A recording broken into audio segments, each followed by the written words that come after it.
Speaking of oil prices, we also have a study out from Rice University showing that oil speculators played a bigger part in the energy markets since regulations were eased by the Commodities Futures Modernization Act of 2000. Boy, is it Friday.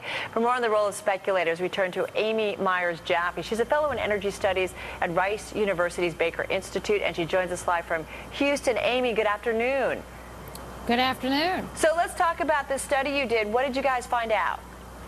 Well, what we saw was there was a dramatic change in the percentage of non-commercial players, so speculators, in the open interest numbers. If you look in the 80s and 90s, that piece of the market, or the percentage of open interest, was only 15 to 20%.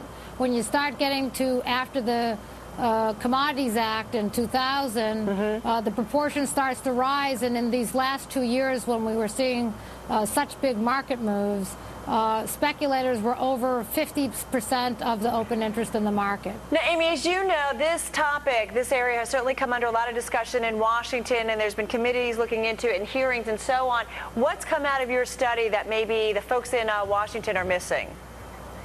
Well, I think the thing that folks are missing is previous CFTC and other studies have either looked at only what happened in the month of May, or what was the open interest in the month of May, or maybe people are looking at volatility measure. And we felt that some of those ways of studying it were not correct, that a lot of times, as you know, open interest and trends in long positions in open interest really can be a price setting, or can influence price for periods of time. And, you know, same thing if you have a tremendous amount of open interest shift to the short side. So we looked at the statistics for those kinds of things. The other thing we looked at is the relationship for new interest that came in through spread trading as opposed to just flat positions, and then also looked at the relationship between oil prices and the dollar. So the interesting part of the study there is that prior to 2000, and even maybe prior to 2003, the correlation of movements in open interest and prices between the dollar and oil were negligible. But last year and the year before, there was almost a perfect correlation between oil price and dollar movements, which is a big change for the market. Well, I mean, is this saying it's become much more of a financial instrument? Is that those are the kind of speculators that are coming in, using it more as a hedge? Well, what I think we're seeing is a lot of people who are playing one index off another. And you have, we collected to characterize it as investment class participants. So people are looking at these indexes or futures positions as an asset class, the way somebody, your broker, might have advised you to buy .com stocks years ago, or you know, maybe other things that are being brought to investors, to groups of investors.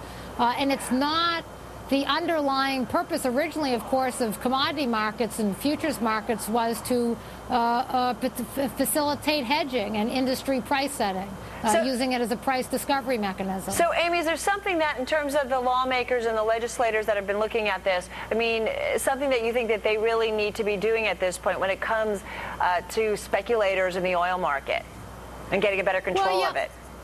Right. I think the first step, and the CFTC is moving a little bit in this direction, but the first step is regulators need to know who's in the market, exactly who's in the market and what kind of positions they're in. And honestly, I think we, the public, have a right to know that too. You, the public, have the right to know whether it's your actual bank where you keep your money that's speculating in futures markets or not. The second thing is, once we know who's in the market, then we can think thoughtfully about the kind of regulations we need. Prior to 2000, there really were actually position limits for players that were not in the physical commodity, who are not actually participating in the physical business of oil. And that can be, you know, anybody. It doesn't necessarily have to just mean an oil company. I mean, airlines are physical participants in the commodity, large industrial and commercial real estate users who have, say, maybe you're in apartment buildings and you're buying heating oil. But my point to you is, you know, same with the agricultural commodity markets. There are design issues. Okay, we got to run. Amy, thank you so much for your time. Amy Jaffe of Rice University's Baker Institute.